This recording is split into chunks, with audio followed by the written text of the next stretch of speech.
Cáritas Interparroquial de Arousa xa está traballando a pleno rendemento para facer fronte a esta sucesión de vagas de frío que estes días influen na comunidade. As medidas que se toman nesta entidade son moi similares ás de anos anteriores cando as condicións meteorolóxicas así o requiren, tal e como explica Francisco Fernández, presidente da organización en Arousa. Que ocorre a maiores neste tempo? Pois se fai de noite, que sempre, sabedes que as cenas é un café ou un colacao, con un bocadillo, con uns yogures, con unhas latas de conserva, bueno, pois o que vai habendo, non? Pero sempre se complementa tamén, nestes días de tanto frío, se lles dá con unha sopa, un caldo, que sempre é así.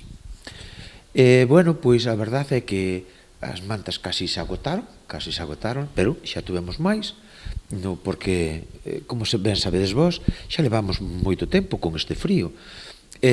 Bueno, ahora mesmo se repuxeron, pedímolas a Santiago, nos puxeron máis, bueno, temos que o que necesite, non temos problema ningún en darlle, bueno, non faltaría máis. Fernández recoñece que o maior problema xurde polas noites que é cando máis baixan esas temperaturas. É terrible, a noite é terrible, porque os ves pola mañá, cando chegan ao desayuno, que o desayuno abre ás 9:30, eles xa están ás 8:30, xa están por ali, e obviamente lle deixamos pasar para dentro, nada máis que chegamos, se lles abre o comedor, ainda que non este o desayuno, para apostar, é a verdad que aí os ves que están moi, bueno, pois pasando frío, non? Quedan, de que sepamos nós, quedan 10 todavía que viven na rúa.